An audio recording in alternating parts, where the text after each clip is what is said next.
নমস্কার, সাত কথাতে আপনাদের সবাইকে স্বাগত।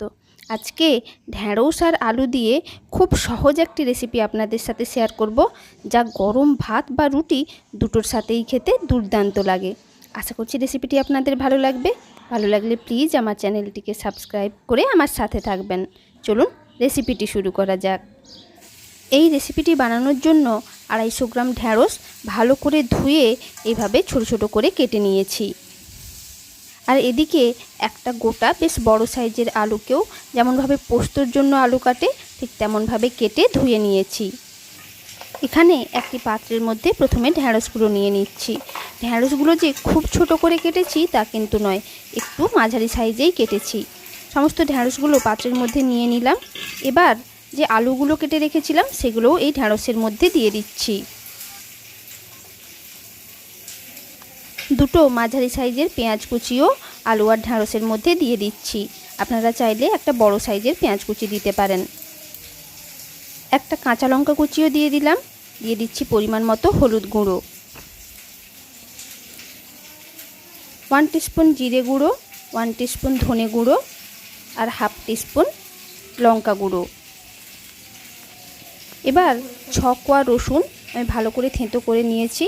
থেঁতো করা রসুনটাও মশলার মধ্যে দিয়ে দিলাম। এবার দিয়ে দিচ্ছি পরিমাণ মতো লবণ আর কিছুটা সর্ষের তেল দিয়ে দিচ্ছি। ওই ধরুন 2 টিস্পুন মতো সর্ষের তেল। সর্ষের তেলটা দেওয়ার পর সব কিছু খুব ভালো করে হাত দিয়ে মিশিয়ে নিচ্ছি। খুব ভালো করে মাখাতে হবে যাতে সবজির সাথে মশলাগুলো একদম মাখামাখি হয়ে যায়। চলুন ভালো করে মাখিয়ে নিয়েছি। এবার ঢাকা দিয়ে এইভাবে ম্যারিনেট করে 10 মিনিট রেস্টে রেখে দিচ্ছি। 10 মিনিট হয়ে গেছে, ঢাকনাটা খুলে দিলাম। আর এদিকে গ্যাস চালিয়ে একটি কড়াই বসিয়ে দিয়েছি। কড়াইটা কিন্তু বেশ গরম হয়ে গেছে। দিয়ে দিচ্ছি বেশ কিছুটা সর্ষের তেল। তেলটাও বেশ গরম হয়ে গেছে। তেলটা কড়াইয়ের চারপাশে ছড়িয়ে দিয়েছি।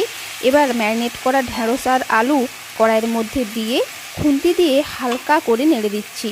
এই মুহূর্তে কিন্তু খুব বেশি নাড়াচাড়া করবেন না, তাহলে ঘেঁটে যেতে পারে বা ভেঙেও যেতে পারে।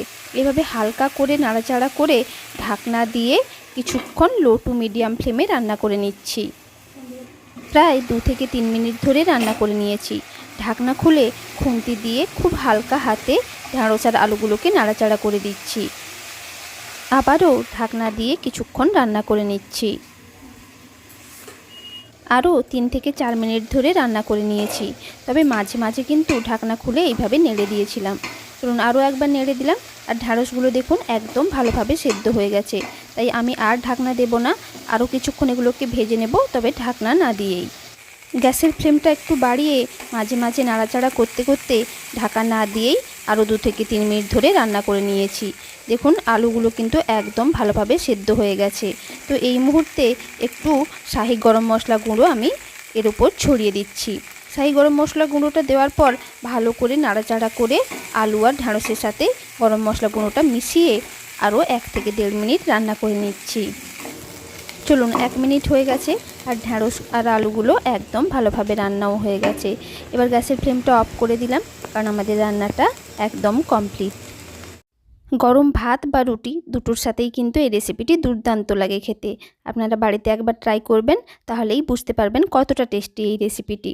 আর এরকম নিত্য নতুন রেসিপি পেতে আমার চ্যানেল সাত কথাকে সাবস্ক্রাইব করে নেবেন।